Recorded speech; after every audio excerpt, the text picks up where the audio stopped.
ಶ್ರೀ ಮಹಾಗಣಪತಿಯೇ ನಮಃ. ಕಾಳಹಸ್ತೀಶ್ವರಾಯ ನಮಃ. ಮಾರುತಿ ಜ್ಯೋತಿಷ್ಯಾಲಯ. ನನ್ನ ಹೆಸರು ವಿಜಯಸ್ವಾಮಿ. ಕೊನೆಯ ಕಾರ್ತೀಕ ಮಾಸದ ವಿಶೇಷ. ಮಹಾವಿಷ್ಣು ಕೈಲಾಸಗಿರಿಗೆ ಬಂದು ಲೋಕ ಕಲ್ಯಾಣಕ್ಕಾಗಿ ಪೂಜೆ ಮಾಡುತ್ತಾರೆ. ಲೋಕದಲ್ಲಿರುವ ಎಲ್ಲ ಜನಗಳ ಬಾಧೆಗಳ ನಿವಾರಣೆಗಾಗಿ ಮಹಾವಿಷ್ಣು ಶಿವನ ಪೂಜೆಯನ್ನು ಮಾಡುತ್ತಾರೆ.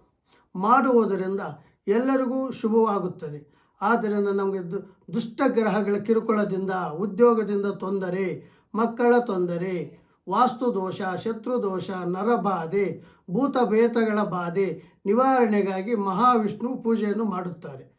ನಾವುಗಳು ಪುರಾತನವಾದ ದೇವಸ್ಥಾನಗಳಿಗೆ ಹೋಗಿ ಶಿವನ ಪೂಜೆಯನ್ನು ಮಾಡಿಕೊಂಡು ಮನೆಗೆ ಬಂದರೆ ಎಲ್ಲ ಕಾರ್ಯಗಳು ಜಯವಾಗುತ್ತದೆ. ಹೋಗುವಾಗ ತುಳಸಿ ದಳವನ್ನು ತೆಗೆದುಕೊಂಡು ಹೋಗಿ ಶಿವನಿಗೆ ಪೂಜೆಗೆ ಕೊಟ್ಟು ಪೂಜೆ ಮಾಡಿಸಿಕೊಂಡು ಬನ್ನಿ. ಎಲ್ಲ ಕಾರ್ಯಗಳು ನಿಮ್ಮ ಕುಟುಂಬಕ್ಕೆ ಜಯವಾಗುತ್ತದೆ. ನಿಮ್ಮ ಕುಟುಂಬಕ್ಕೆ ಕ್ಷೇಮ, ಧೈರ್ಯ, ವಿಜಯ, ಅಭಯ, ಆರೋಗ್ಯ, ಅಷ್ಟೈಶ್ವರ್ಯಗಳನ್ನು ಆ ಮಹಾವಿಷ್ಣು ಶಿವನು ಕೊಟ್ಟು ಆಶೀರ್ವಾದದಿಂದ ಎಲ್ಲವೂ ಜಯವಾಗುತ್ತದೆ. ಯಾವ ತೊಂದರೆಗಳು ಬರುವುದಿಲ್ಲ.